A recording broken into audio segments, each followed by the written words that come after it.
All right, Warriors, Walter Hill. A shitload of people have seen this scene. Yeah. An enormous amount. So let's do it. Nice. Wait a couple of seconds after we move, then cut out the other way. Why can't I stay with you? Just do what I tell you, okay? Come on. I can take care of myself. I proved that. Come on.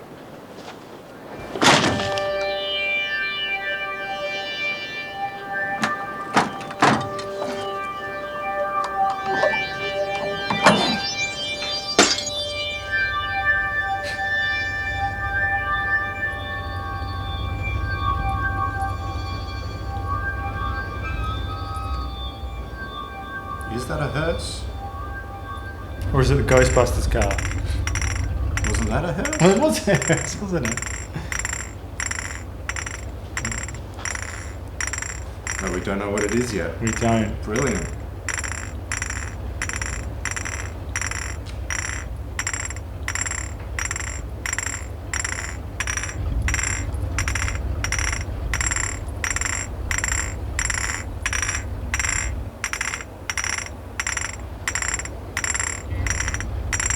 Warriors, come out to play. Warriors, come out to play.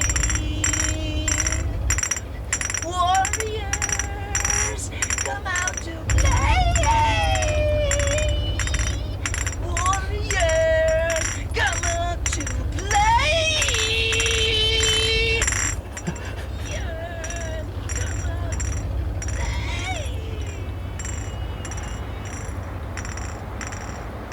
Everybody packed?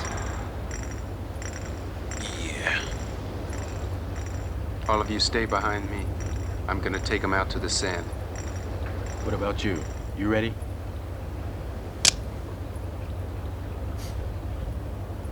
Let's do it.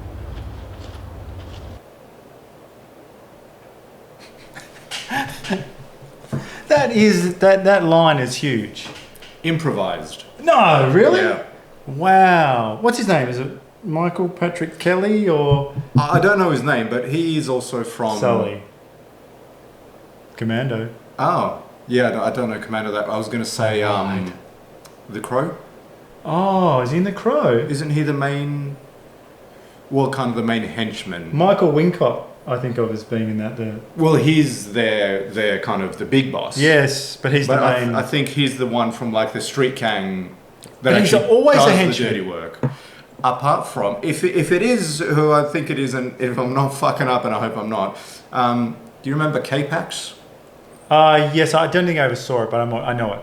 Like Kevin Spacey. Yeah, I remember the film. Yeah, He plays like this kindly old man, and if it is the same guy, so the K-Pax dude is definitely from The Crow. I think it's also him. All right, put it in. Put your comments. Put your horrible takedown of my. Well, he is in Twin knowledge. Peaks as well. Okay. He's one of the brothers in Twin Peaks. Well, whatever it is, he's fucking great in this movie. Yes. And yeah, I've actually got I've got this on DVD, and I actually started rewatching it. Did you? Yeah, because in the lead up to this, like I knew we were going to do this scene, and then I'm like, yeah, I'm going to put it on, and I kind of got halfway through. But yeah, because I've got the DVD and it's got a making of it, and yeah, the bottles and the singing it improvised. Like, so he came up with that on the day. He was meant to, I think, just say the line. Yeah. I think he was just meant to say it. Well, I'd be interested to get your first, if you can remember the first time you saw it, or at least the era of when you saw it.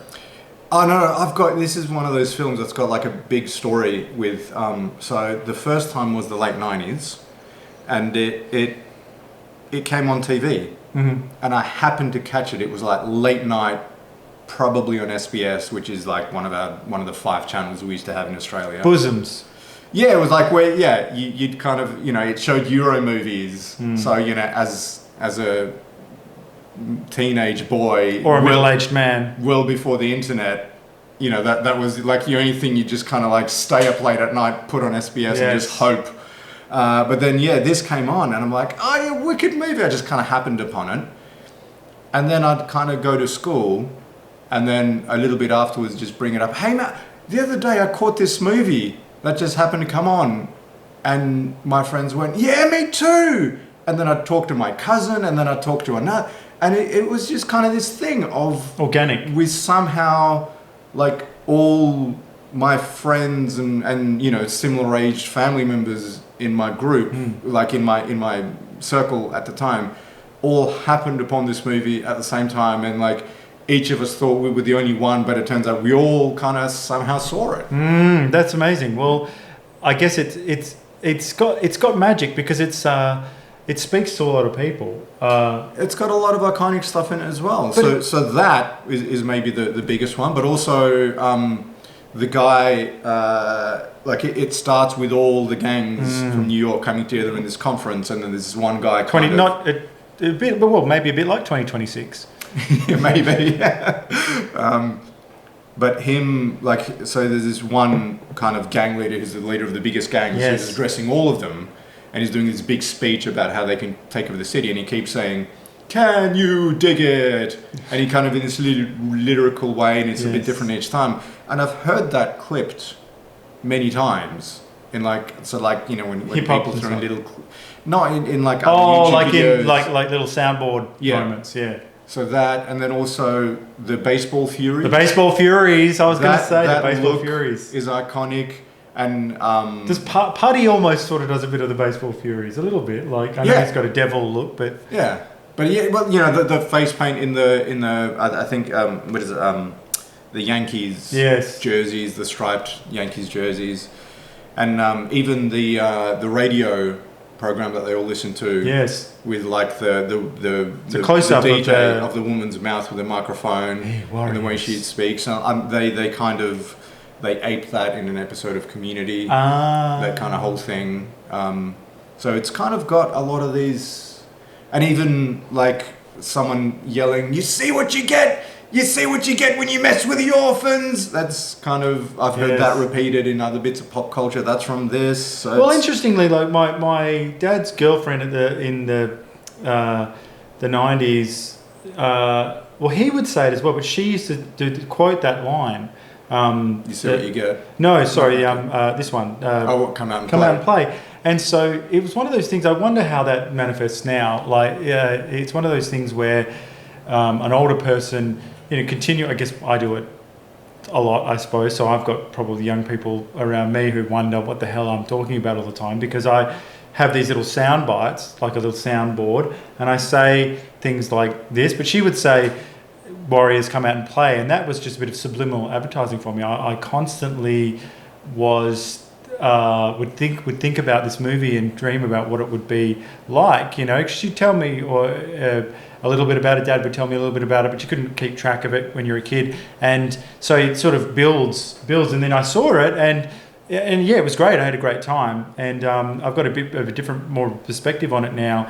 I'm fascinated by it because it's not a very flashy movie. Like it is in some respects. Like it you know, the concept seems loud because it's gangs and stuff, but my outside impression of the time is that it's not too different to some you know, real precincts or boroughs in what I imagine some documentaries I've seen of New York do look pretty dangerous. I mean, it's not coming out of nowhere. They're naturally going, oh well, if this keeps up, then there'll be enough gangs that it could take over the city or something. So it's an interesting thing, but. Walter Hill's a fascinating filmmaker. He's an incredible filmmaker, and he's in the John Milius sort of school, like into sort of mythology and the American West and masculinity, and I guess that's you know, this film I guess transcends masculinity. It's something else going on, I guess, but still it's you know, actually there is a mythological element because it's a little bit like the Odyssey. Well, They're trying to get home I've got to Coney Island, not to Ithaca. I've got like a re-release of the DVD. Oh, with the comic book stuff. With the comic book stuff.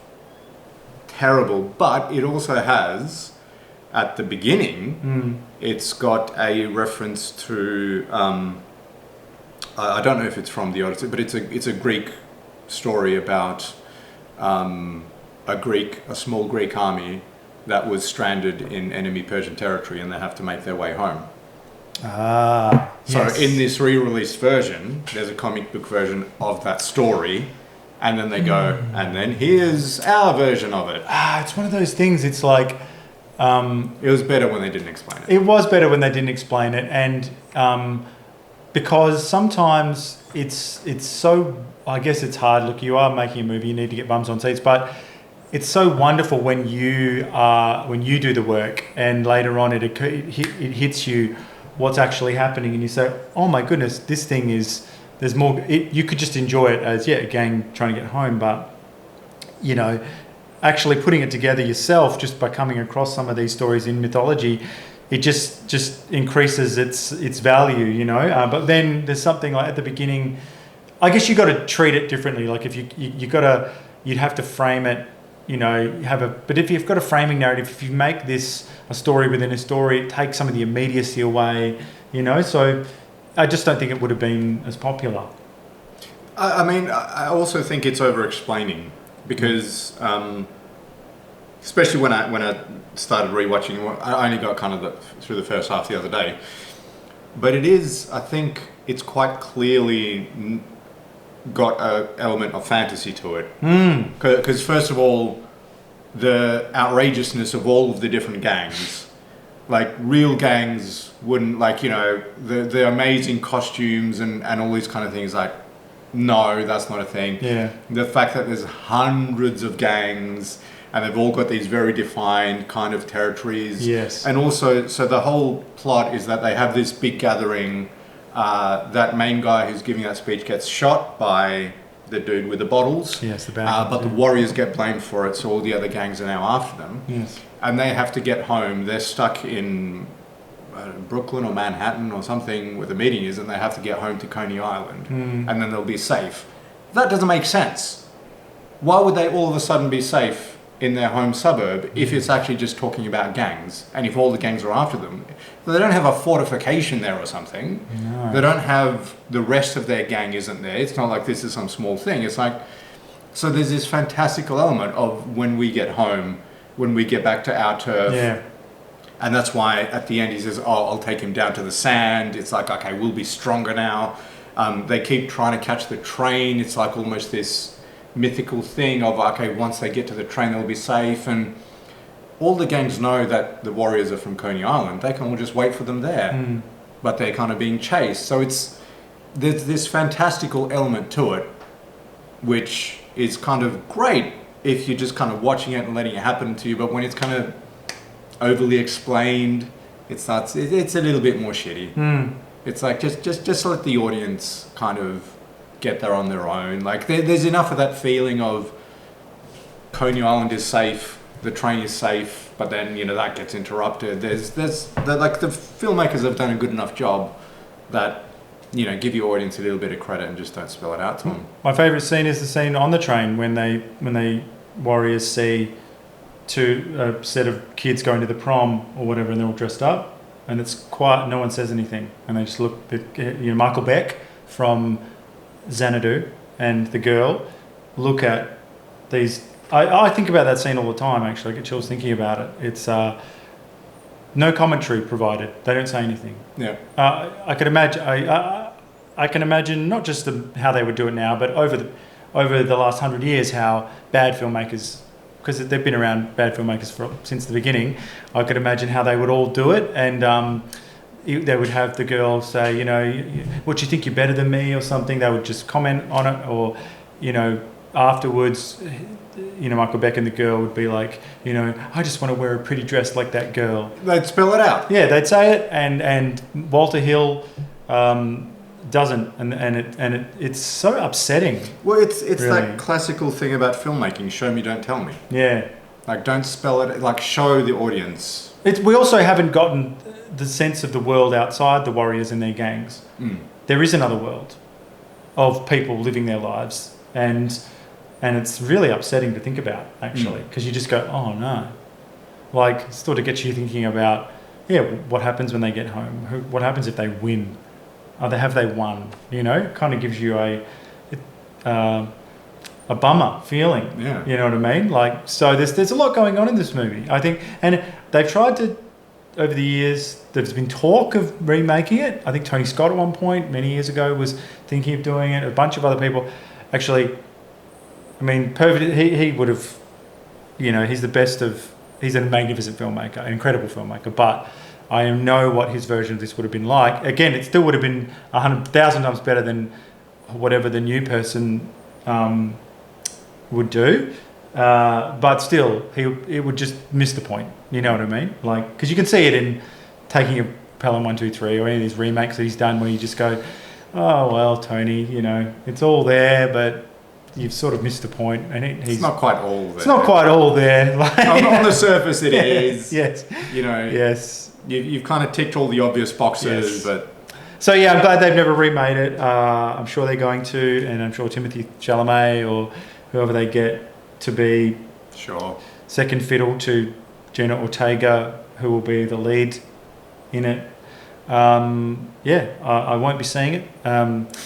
So tell us what you think of that movie when it comes out. Tell us what you think of this one. Tell us what you think of this one. I'm going to end on a negative. The hypothetical, The shitty remake. Yes, I know. I which will should never stop happen. doing that. Anyway, the Warriors, come out and play.